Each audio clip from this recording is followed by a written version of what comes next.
We start with breaking news out of Venezuela. President Donald Trump says the U.S. has captured Venezuelan President Nicolás Maduro and his wife. Imagine the unthinkable.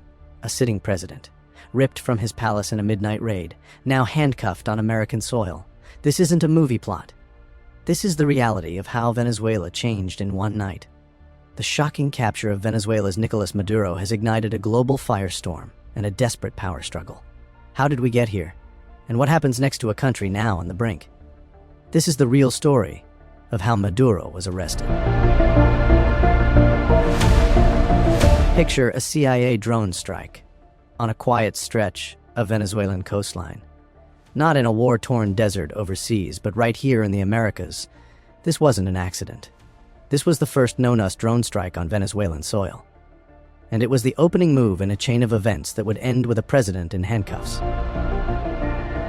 Early in December 2025, U.S. intelligence believed a remote dock was being used by Tren de Aragua, a powerful gang reportedly under the control of Nicolás Maduro himself, to ship drugs.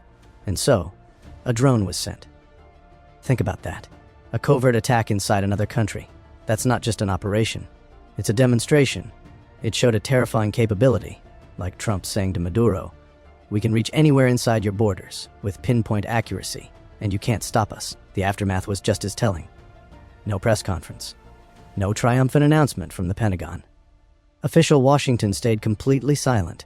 The only acknowledgement came from President Trump himself, who mentioned it vaguely in an interview that few people even noticed at the time. This official silence was a loud, deliberate part of the warning. The messenger of this warning was as important as the message itself, the MQ-9 Reaper drone. This is the perfect weapon for a shadow war. Imagine a hunter that can loiter unseen in the sky for over 27 hours, its cameras so powerful they could identify a license plate from 2 miles away. Armed with Hellfire missiles, it can deliver destruction with surgical, cold precision. It doesn't announce itself with a sonic boom. It waits, watches, and strikes from the void. And that's exactly what happened. The dock was hit, the assets destroyed. But the most telling detail: U.S. sources confirmed the site was empty, no casualties. This was a demonstration of terrifying capability, and even more terrifying restraint. It proved the U.S. could penetrate Venezuelan airspace at will, identify a precise, regime-linked target, and eliminate it without a single person on the ground. The empty dock was the whole point. It was a show of power that said, this time, it was your dock. Next time, it could be you. The warning had been delivered. Now came the thunder.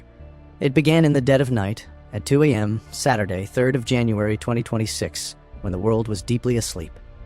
In Caracas, the first 2 explosions shattered the silence near Fuerte Tiuna, Venezuela's largest military complex.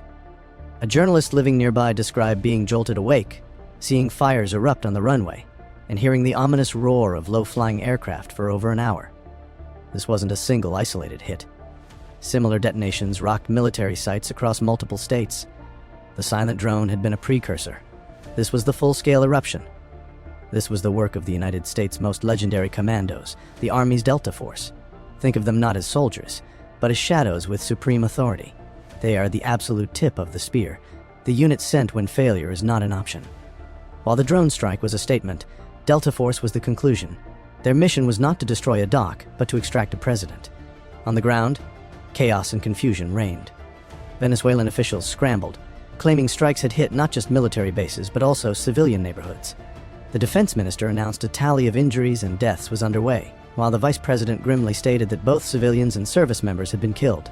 The operation was messy, violent, and terrifyingly direct. Fuerte Tiuna was left scarred by charred vehicles and heavily damaged structures. Back in Washington, Trump provided a stark update. He confirmed there had been some U.S. injuries during the intense operation, but thankfully no fatalities. He revealed a chilling detail. A second wave of troops had been prepared, held in reserve, but ultimately, the first wave had gotten the job done. Then, he delivered the proof. On his social media platform, Trump posted an image that sent shockwaves around the globe. It showed Nicolás Maduro, no longer in presidential regalia, but in a simple gray tracksuit.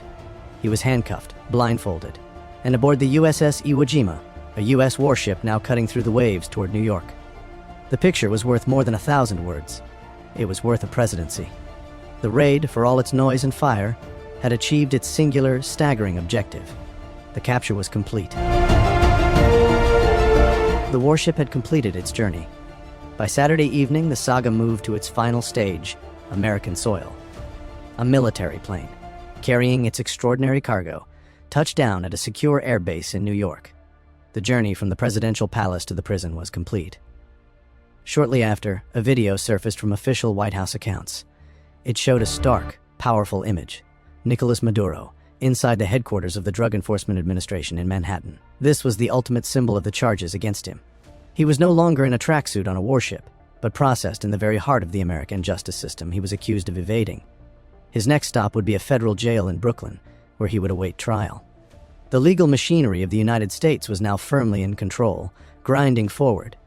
But as America secured its prize, the world erupted. The reaction was immediate and furious. From Asia, North Korea's regime, no stranger to tension with Washington, issued a blistering condemnation.